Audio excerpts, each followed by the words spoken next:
The proposal was a wall of text. People don't get it. You gotta tell a story. Why don't you introduce what people are gonna get, describing it? Please, please, make it for me. Follow these very simple things when you approach this kind of like meetings.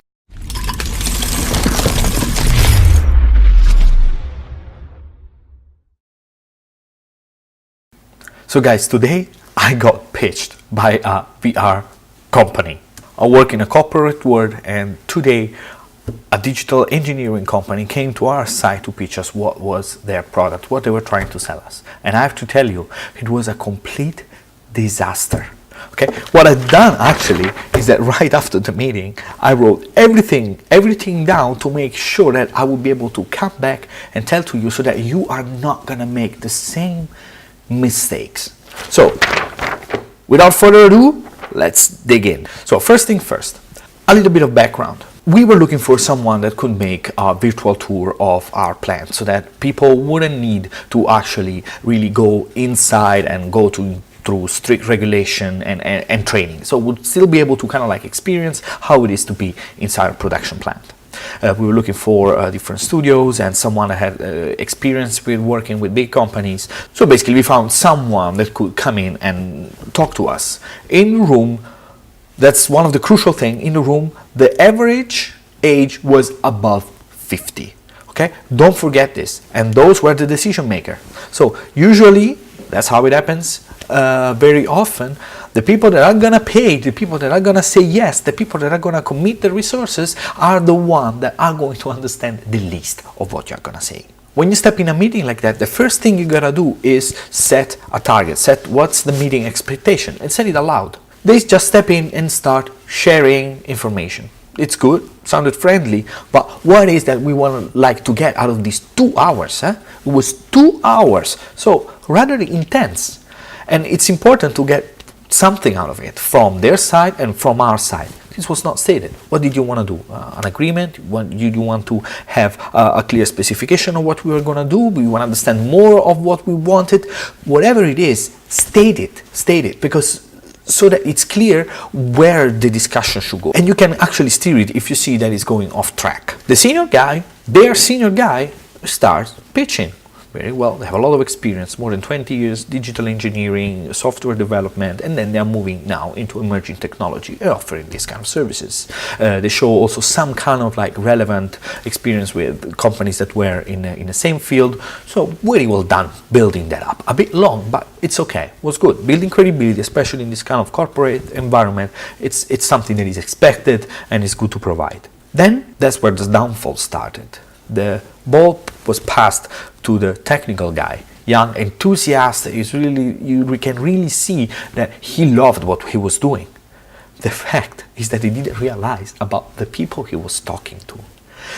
The average was above 50. They had no idea what VR was, AR was. They were just very, very, very vague terms for them. So instead of explaining like actually what are the tools, how that all works, and how do you see that kind of technology fitting in the product that we were asking, it just went through a various blubber and say, oh yeah, because we develop with Unity or a real engine. And I mean, I swear, at some point he mentioned Bioshock and gaming, and come on man, you cannot do it. You cannot do it. Whenever you mention about AR, people, the thing that they have in mind is Pokemon Go. Don't do that, because you just depreciate the value that you are providing, especially in front of an audience that is above 50.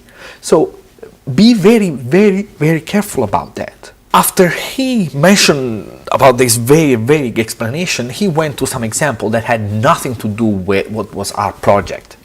Okay, so he gave us an iPad and showing some AR, but basically what he was doing, there was this model in the middle of the meeting table that was just a construction site. Had nothing to do. People were there, got their tablet, oh nice, yeah, they were trying to interact, nothing was happening. You're just dragging and maybe also taking off time of something that could be more important. Those kind of meetings always run long, so save time where you need it. Then, after all this explanation, a bit of introduction that lasted almost around 1 hour, including also a round of introduction and the first intro from the senior guy, we move in the proposal. The proposal was a wall of text, and with word introduced with words. We can get you some interaction and stuff with models for some rooms, but that's of course is gonna make it the most expensive. Man, people don't get it. First, you didn't give them an introduction. You gotta tell a story. Why don't you introduce what people are gonna get, describing it? Right? So imagine the first offer that you would get is that you would put the headset and you would actually see your hand in virtual reality thanks to some controllers. And when you are there, you would feel like you are immersed in another environment. You are immersed in your production, actually, environment. And you will be able to interact with some items, some piece of equipment, so that people will be able to experience what it is to be there. So it will be the closest thing that they will ever experience without actually being there. And of course, this comes at a premium price, right? This gives an idea, right? The second proposal was instead like a virtual tour that was kind of like augmented. So with a set of 360 picture where you actually via gaze control trigger a set of menu showing basically what kind of activity was done in that room. And this I understood, but I swear the people there had no idea. Some were nodding, saying, oh yes, sure, we're gonna do VR and AR. Like, you lost them. I mean, people don't buy what they don't understand, right? And okay, I'm gonna get you later to what are the consequences of this, okay? The other and most important thing is that it was not framed in such a way that this was the solution to a business problem. It seems like a gimmick, and people were like smiling and no way, because then the value of what you're gonna pitch, it's just gonna be like a toy. And you don't want it. You want to understand what's the final purpose. And this brings me to one of the crucial points. They didn't know what we were going to do with this. Right? So when you make a proposal, you need to ask in advance, what is that you want to achieve with this? Right? Why you think VR is the best solution? Or how do you see this used? Who is going to use it? You need to ask important questions so that you are able to make a proposal that is perfectly shaped to address the business need and not come up with what you think is cool.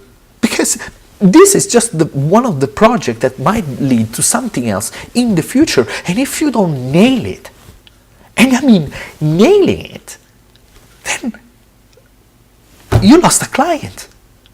And you cannot afford to lose an early adopter. Right? Especially in the corporate world. And this really, it hurts. I mean, personally, because I want to see VR succeed. I want to see VR startup, bigger companies succeed. Because I believe it's a technology that is going to change the way we live, the way we experience our work, the way we teams work remotely. If you don't nail it, now what is going to happen is that they step out of the meeting without a clear objective, without some clear definition of which one of the three proposals we like the most. What was our business objective? And this is going to result in what I think you also are going to fear the most, and that's the chase. The chase for the clients that need to take a decision, that need to come up with your specifications, and that is going to wait for funding. And I mean, it's a waste of time. It's a waste of your time. And beyond that, think about the change in scope. If your product, and it's hard, I know it's hard to communicate about these kind of things because people don't know what they're gonna get. But if you're not clear about how you communicate, the scope of the project is gonna change so much, and you are gonna go crazy. You're gonna waste so much time in rework and recontacting the client, trying to figure out what he actually wants. But you're just gonna run this kind of project at a loss. Is that what you want? So please, if you don't want to make a favor to you, make it for me. Okay? Follow these very simple things when you approach this kind of meetings. First, define the objectives of your meeting. State it aloud at the beginning. This will trigger your team, to think about what you want to achieve, and then we'll make it clear and ask your client. So we would like, at the end of today, get a clear idea of what kind of experience you would like to get, and make some early commitment on the product and on which path. Is that okay with you? That's it. It's that easy. Second, tune your message to the people that you have in front. If you're talking to a startup or to students, fine. If you're talking to over 50, don't use a gaming vocabulary. The other one is qualify your lead in advance. Ask open questions to understand what is that they want, and not what product, what kind of business question they are trying to answer. Because what you are trying to do is solve them a problem with VR that has enormous capability. So qualify and then shape a proposal that addresses that specific problem. Okay? These are just some examples, and I believe that everyone, whenever steps in a room, it's a different world. It is a jungle, people don't know, and it's new. That's what makes it exciting. And if what I just described is your experience, your daily experience, then I believe we should get in touch. We can come up with a pitch that is crystal clear, address the questions of your customer, explain the value of the service that you are providing, and results in what you want, a commitment from your client to work together. So that's it for today. If you want to stay always updated with new analysis on VR, AR, pitches, investment, presentation, please subscribe so that you're not going to lose anything. And if you want to have a chat just to know what I do, and I would love to hear what you do, just shoot me an email. Bye bye.